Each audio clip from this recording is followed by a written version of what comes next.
Mr. Speaker, I thank you very much for giving me this opportunity to speak on the general discussion on the budget. The Honorable Minister for Finance deserves congratulations on presenting a well balanced budget. At the outset, I wish to refer to the frequent cutting of trees in the reserve forest.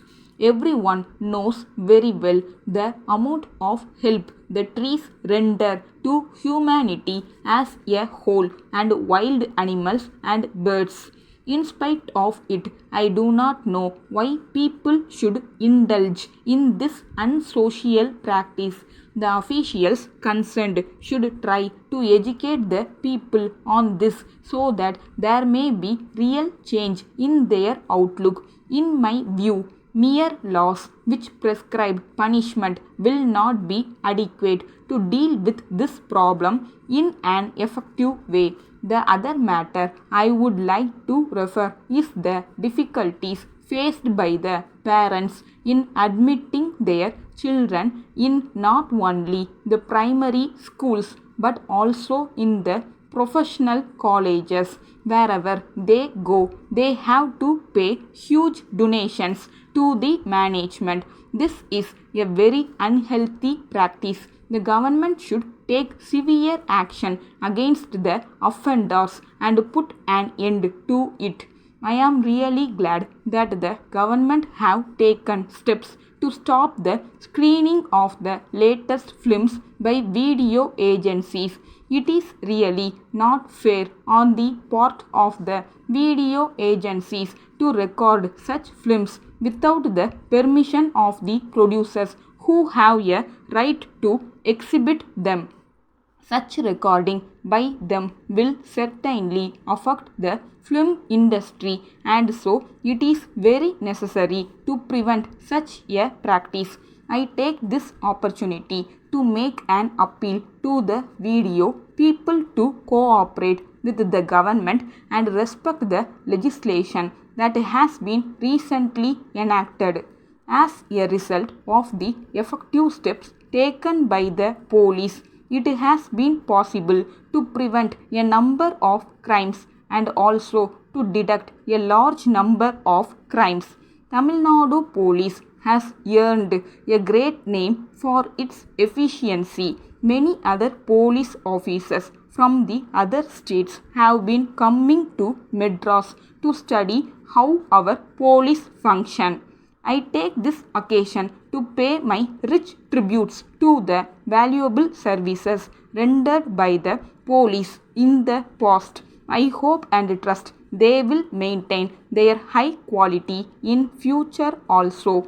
I would in this connection like to suggest to the government to equip our police department with modern apparatus in crime detection. They should also arrange to depute more and more of our officers to advanced countries to study the latest methods adopted by the police in those countries to deal with all aspects of crime, law and order, traffic bottlenecks, etc. The government should also have a scheme to encourage the right type of officers by suitable incentives so that greater number of the top police personnel will have the inclination to prove themselves diligent in the discharge of their arduous duties.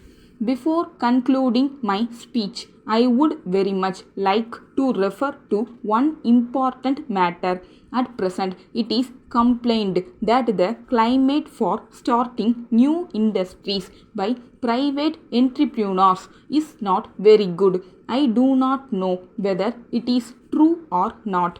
In any case, it should be the duty of the Minister for Industries and also the various officials working under him to take all possible steps to attract potential private industrialists to start new industries in this state. They should adopt a really helpful attitude in processing applications from industrialists to start new industries. With these observations, I conclude my speech once again thanking you, Mr. Speaker.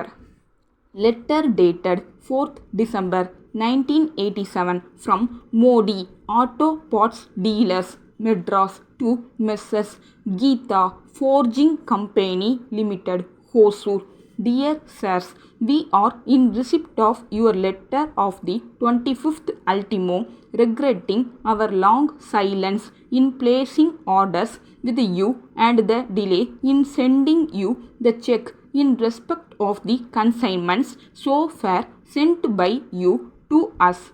We would, in the first instance, apologize to you for our long silence and the delay in clearing your previous bills. We would, in this connection, explain the circumstances under which we are placed. We are sure you are well aware of the acute recession in the automobile industry for the past 2 years. This has resulted in our business being affected to a very great extent. We have not been able to sell many of our spare parts and accessories. This has adversely affected our cash flow position. So, we find it very difficult to honor our commitments to our suppliers. We therefore request you to appreciate the critical position in which we are placed and bear with us for a couple of months. We are taking special efforts to improve our cash flow. We shall shortly send a check for at least a sum of rupees 3,000. We thank you for your generous attitude towards us in the past. We shall certainly try to deserve it by our prompt payments. Thanking you, yours faithfully.